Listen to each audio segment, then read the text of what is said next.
और कतर के रक्षा मंत्रालय का दावा सामने आया है, ईरान की 2 बैलिस्टिक मिसाइलों को नाकाम किया है। एक ईरानी मिसाइल को हवा में ही ध्वस्त किया है, दूसरी मिसाइल दोहा में हवाई अड्डे के पास गिरी है।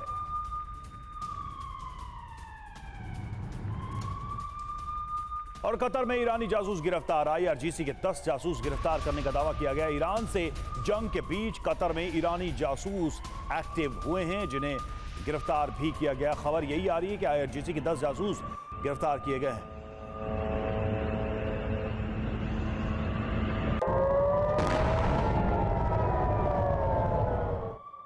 तो कतर पर ईरान का हमला और हमले में मार गिराए, क्या क्या अब तक मार गिराया गया ये देखिए। 3 हमले किए गए हैं और इसमें 3 क्रूज मिसाइल जो है वो मार गिराए गए हैं। बैलिस्टिक मिसाइलों की बात करें, इसमें 101 हमले ऐसे किए गए जिनमें इनका प्रयोग किया गया। 98 मार गिराए जाने का दावा किया जा रहा है कतर की तरफ से। ड्रोन के जरिए भी हमला किया गया, 39 ड्रोन से अटैक किया गया, 24 ड्रोन मार गिराए गए हैं। आप इन आंकड़ों में देखेंगे तो कुछ ऐसे मिसाइल ड्रोन हैं जो नहीं मार गिराए गए और उन्होंने ही डैमेज किया है। 2 हमले किए गए सुखोई 24 से, जिसमें 2 मार गिराए गए, ये भी दावा किया जा रहा है, यानी कि एयरक्राफ्ट को भी निशाना बनाया गया है। ब्रजेश सर, जो सवाल रह गया था, इंटरनेशनल ऑर्गेनाइजेशंस का डिफंक्ट हो जाना, एकदम कोई सुनने को तैयार नहीं। मतलब आइए ये कुछ भी कह रहा है, क्या फर्क पड़ता है, UN कहां है किसी को नहीं पता।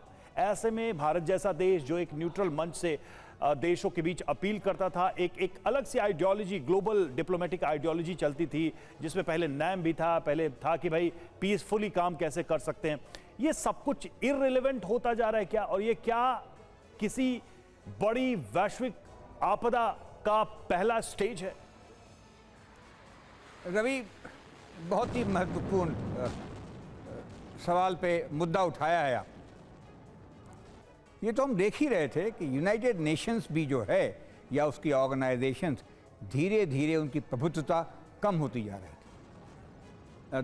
10-15 साल से तो हम लोग हिंदुस्तान में भी कह रहे थे कि UN जो है वो टूथलेस टाइगर है, और UN के सिक्योरिटी काउंसिल में भारत जैसा देश जो इतना महत्वपूर्ण हो रखा है, उसकी आवाज़ नहीं सुनी जा रही है, हम वहाँ रिप्रेजेंटेड नहीं है, तो वो किस काम का?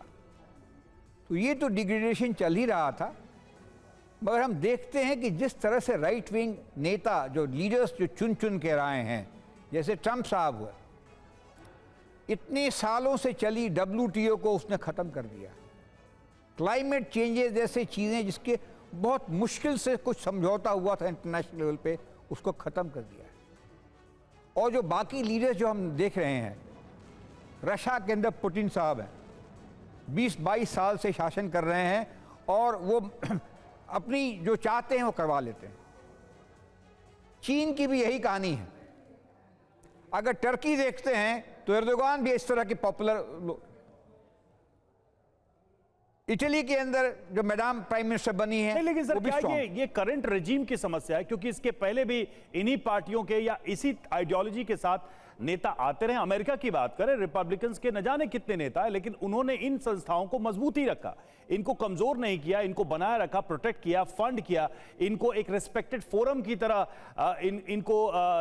इनको एक जगह दी, ताकि यहां से जो बात उठती थी उसको वो मानते थे, उसको एक्नॉलेज करते थे। या ये सिर्फ ट्रंप का इशू है, ये वैसा इशू नहीं है जिसको हम यूनिवर्सली सारे नेताओं से जोड़ के देखें?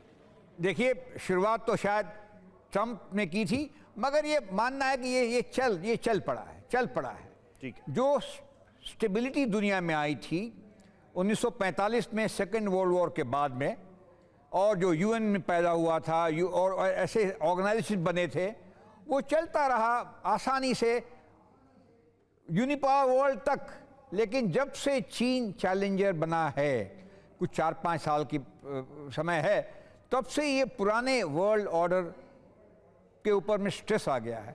और जब रशिया और यूक्रेन की वॉर शुरू हुई, जितने इंटरनेशनल बॉडीज थे, सेनर काउंसिल प्रिवेल नहीं हो पाए हैं, तो ये देख के लगता है कि माहौल बदली हो गया है। ये एक जैसे कहते थे जंगल राज, माइट इज राइट, जो पावरफुल है वो अपने लिए ही सोचता है, बिल्कुल वो सर। अपने लिए ही करता है। राइट इज राइट, और वो इस जंग में भी दिख रहा है कि जिसके पास ताकत है वो अपनी बात मनवाने के लिए कई देशों को युद्ध में धकेल सकता है, और वो दिख भी रहा है। और देखिए, अमेरिकी युद्धपोत पर ईरान का बड़ा हमला हुआ। एक और बड़ी जानकारी सामने आ रही है। IRGC ने सफल हमले का दावा किया है और हिंद महासागर में यूएस युद्धपोत पर हमला किया गया है, यह दावा किया जा रहा है। ईरानी सीमा से 600 किलोमीटर दूर था यह युद्धपोत। ईरान ने कद्र 380 मिसाइल से हमला किया और इस युद्धपोत को पर हमला को नुकसान पहुंचा, ये ईरान की तरफ से दावा किया जा रहा है।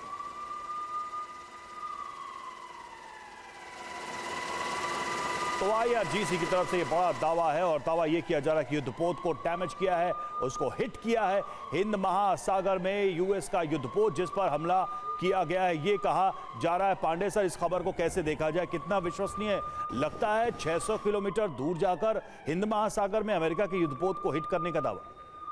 देखिए, जिस मिसाइल की बात कर रहे हैं कद्र, उसकी रेंज जो है वो काफ़ी है, 1200 किलोमीटर से ज़्यादा है। उसके 3 वर्जन हैं और मैक्सिमम जो रेंज है उसकी 1650 है। तो सीमा उसके हिसाब से देखा जाए तो ये संभव है, लेकिन क्या ये नैरेटिव है या साइकोलॉजिकल वॉरफेयर का हिस्सा है, वो स्थापित करना थोड़ा सा अभी प्रश्न चिन्ह रहेगा जब तक कि पुख्ता या तो वीडियो क्लिप्स आए या इमेजरी। हिंद महासागर में किस युद्धपोत का जिक्र कर रहे होंगे ये?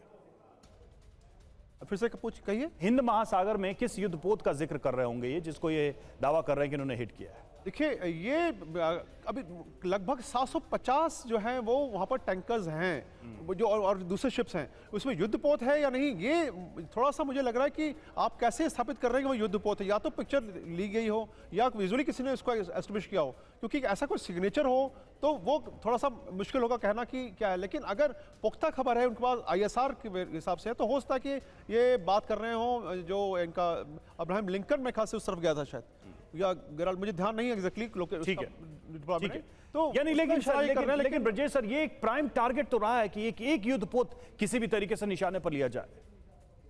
देखिए, मैं थोड़ा सा इसको एक विस्तार में समझाना चाहूँगा। ये जो लड़ाई चल रही है उसके अंदर ईरान वीकर पक्ष है मिलिटरीली और डिप्लोमेटिकली। तो वो चाहता है कि इसके हम जो प्रभाव है हमारे ऊपर कम हो, उसको बढ़ाना चाहता है। उसी कारण वो 2 काम करता है। एक, जो गल्फ कंट्रीज हैं उनमें अमेरिकन बेसिस पे या उनके सेक्टर टारगेट पे हमला करता है। दूसरा, जो पर्शियन गल्फ है और हॉर्मुज स्ट्रेट है, जो कि इंपॉर्टेंट सी लेन्स ऑफ कम्युनिकेशन है एनर्जी के वास्ते, उसके अंदर माइंस लगाना या उसके अंदर अपने पोत को खराब कर देना हॉर्मुज के माउथ के ऊपर, या फिर उसके अंदर तबाही मचाना अमेरिकन युद्धपोत के ऊपर में फायर करके। कोई भी शिप वहाँ अगर डूबता है या गिर जाता है तो चैनल बहुत चौड़ा नहीं है। हॉर्मुज खुद मात्र 23 किलोमीटर है, जिसके अंदर से दुनिया का 20% तेल और गैस निकलता है। वो बात अलग है कि काफ़ी सारे प्लांट जो बंद कर दिए गए हैं। तो कहने का ये तात्पर्य ये रहा कि ईरान जो है मारने की कोशिश करेगा, तबाही मचाने की कोशिश करेगा, इक्का दुक्के शिप्स को मार करके और आसपास के देशों में भी थोड़ा तहलका मचा करके। गरीब देश है, गरीब का मतलब है पुअर मिलिटरीली है, तो हल्ला कैसे मचाएगा। ये तरीका है विश्व का ध्यान एक मनाने के लिए और एनर्जी का संकट पैदा करने। तो एक मैसेज देने की कोशिश जरूर होगी इस तरह से कि हम बहुत ही बड़े हमले करने में सक्षम है, बड़ा नुकसान पहुंचाने में सक्षम है। और देखिए,